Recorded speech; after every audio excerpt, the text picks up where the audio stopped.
They called security before she could say a word. No warning, no explanation, just two officers walking quickly toward the black woman standing in line with her first-class ticket. The gate agent didn't even glance at her ticket. She didn't need to. "Ma'am, step aside." Just like that, the words were cold and decisive, as if she were an intruder, not a passenger. And as she was silently dragged out of the line, everyone's eyes were not in protest, but in confirmation, because to them, she didn't look like someone who deserved to sit in seat 1A. Not with that skin, not with that silence, not with that calmness. But there was one thing that no one knew.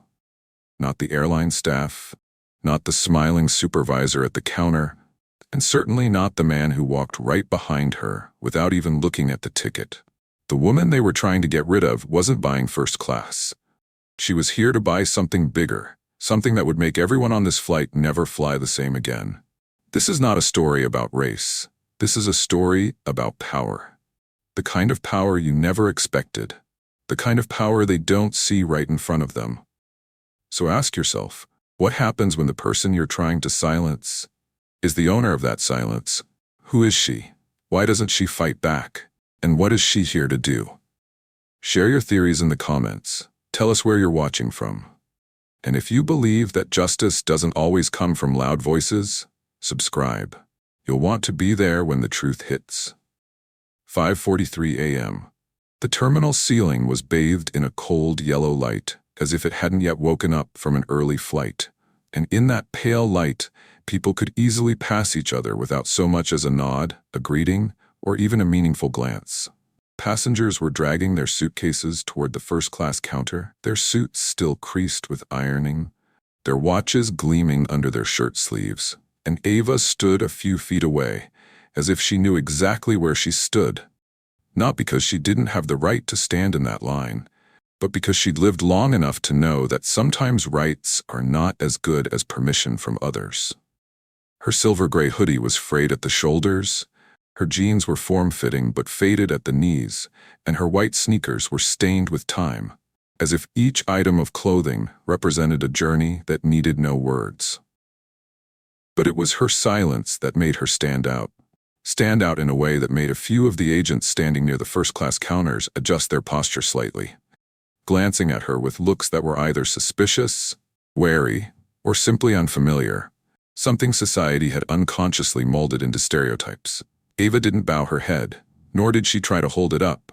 She just stood there, silent, her hands deep in her coat pockets, her eyes on the unopened gate, as if measuring an invisible distance not measured in meters but in endurance. She knew how looks could strip a person of their identity, and in that moment, it wasn't the designer clothes or the first-class ticket that defined who you were. It was how you fought back when all those eyes were trying to make you invisible. No one spoke to her, but no one came near her either. Other passengers passed by, as if they had not noticed the presence of a woman of color standing out in a luxurious space where tacit understanding weighed more than law. Ava did not need them to see, and certainly did not need them to believe, because she knew. Sometimes silence is where power sleeps before it awakens and changes direction. And that morning, no one in that station knew that the direction was about to change, quietly, radically, irreversibly. When Sloan, the gate agent, looked at Ava, she said nothing. Just a glance, just enough to identify someone who didn't belong, and as if she had already made up her mind, Sloan turned, slowly but firmly, and pressed the button to call security. No greeting, no question, no glance at the ticket, step aside. That was all she said. A command, sharp and short, without explanation. Because Ava's presence didn't need to be explained. In this world, a look was enough to let a woman know she didn't belong. Ava stood still, her eyes unblinking. Deep within her eyes, it was as if a fire was smoldering, not screaming, but burning fiercely, eroding all the suspicion and prejudice that hung in the air. Although her body did not move, there was no resistance. But if anyone paid attention, they would feel that her silence was like a wordless declaration of war. A confrontation that did not need sound. Ava's eyes said that she did not need to scream, did not need to fight with words.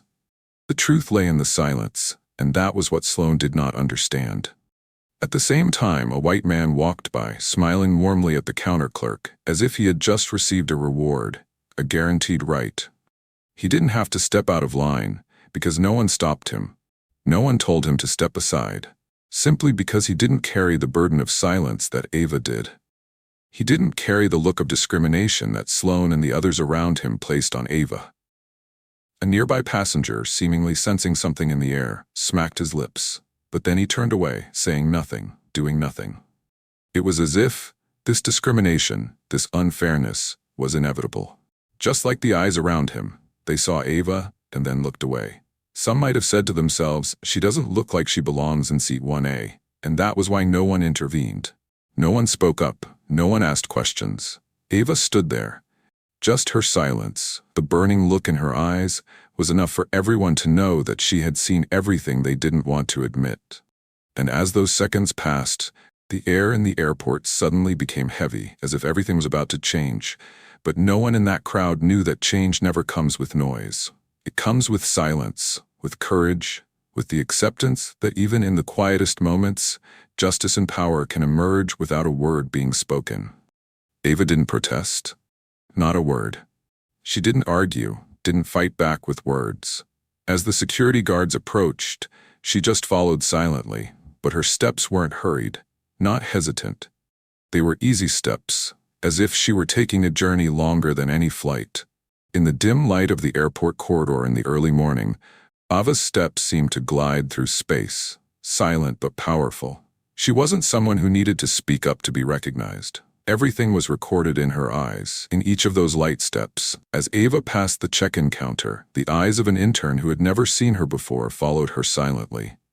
He must have noticed something was wrong, but he didn't dare do anything. That gaze contained curiosity, but also fear. Fear of the injustice he didn't dare face. Fear of the truth that was right in front of him, but he had no voice to speak up. That gaze suddenly pierced the space, but it quickly turned away, as if trying to distance himself from what was happening. And then Ava walked past, step by step, silently, as if she did not exist in this world of questions and explanations. To those around her, Ava seemed to have nothing to say, but in fact her silence spoke louder than any words could. In that moment, a memory flashed through Ava's mind. She remembered a flight not long ago, sitting in the economy cabin. The flight was late, the passengers tired and more tired from being ignored. She had called for water, but no one answered. No one looked at her. She was just another passenger, but the silence of the staff had never made her feel understood. She stopped calling for anyone. It was a lesson, an acceptance that there were times when you had to fend for yourself. Now, as Ava walked through the check-in counter in her silence, no more pleading, no more desperate calls, she knew that no one on this flight would listen to her. But that didn't matter. Because when silence speaks, it doesn't need any permission to be heard. And in that silence, Ava had the power. Ava entered the VIP room, where the shiny black leather chairs seemed to have been reserved for people who never intended to wait. This waiting room was not for people like her. But today, Ava was not a guest. She was the subject of this conversation, and this conversation would not be delayed.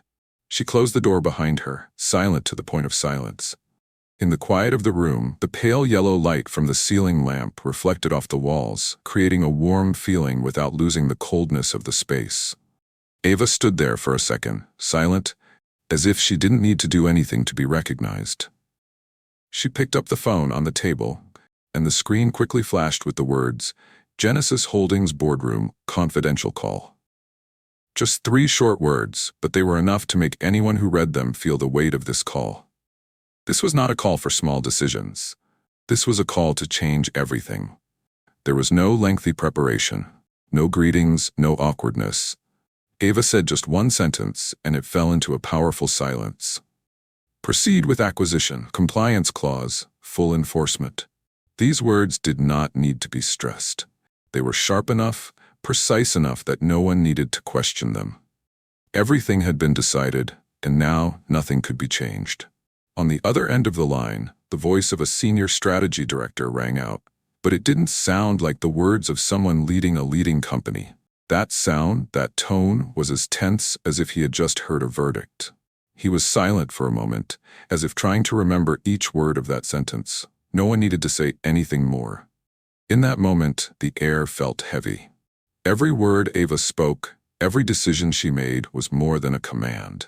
It was a touch on something that seemed inviolable, the presence of undeniable power.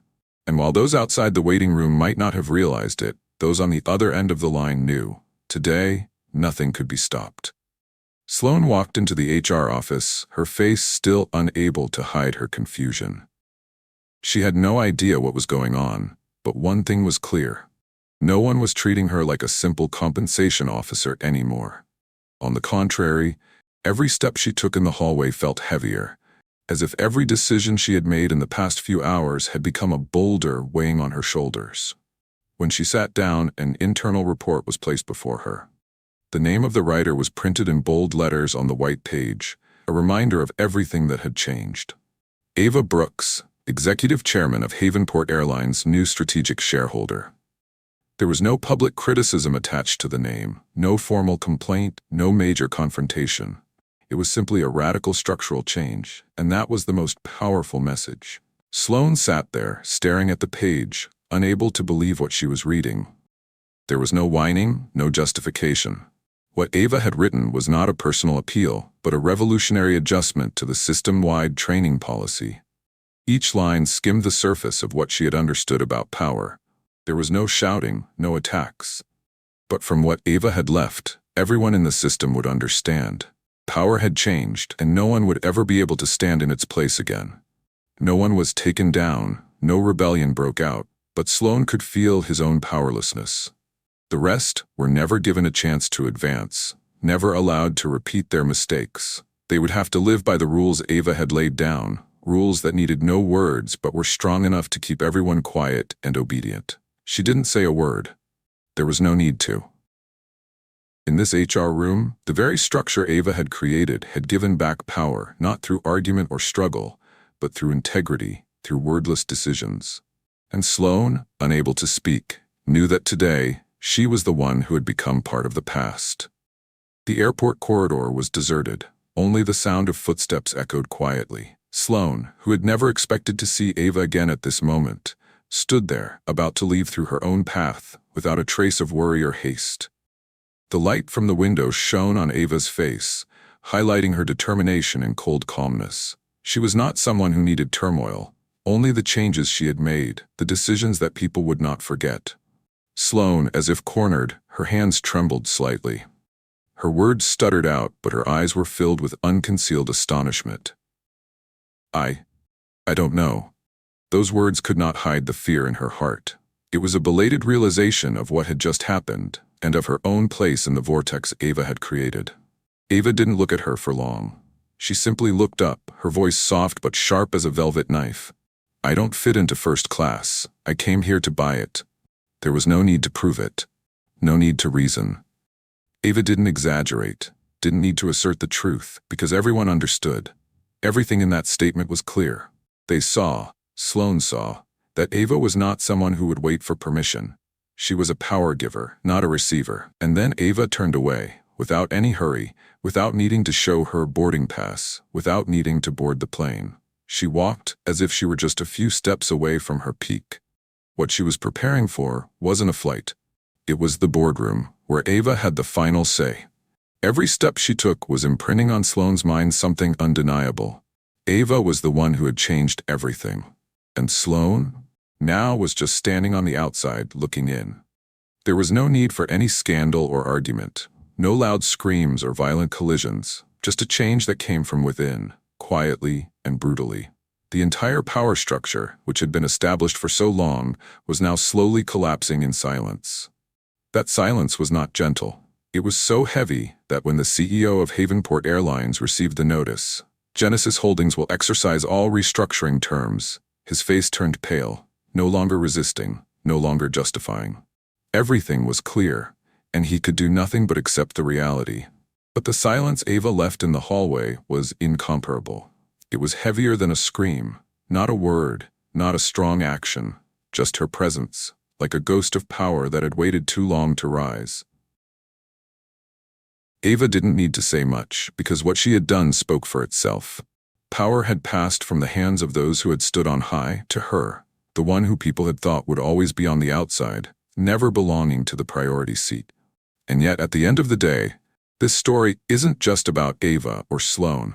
It's a story about all of us who have been judged, seen, because we don't look like we belong. It's a story about everyone who has been silenced, who has accepted judgment, and who has ultimately found power and change within themselves. And if you've ever felt like that, if you've ever felt unseen for reasons that were never fair, then this story is yours. Where did you watch from? What moment made you stop, think again, or feel something deeper? This story doesn't end here. It lives on in each of our minds, in every step we take, in every change we decide to make. What Ava did didn't just change a flight, a hallway, or an organization. It changed how we see power, fairness, and ourselves.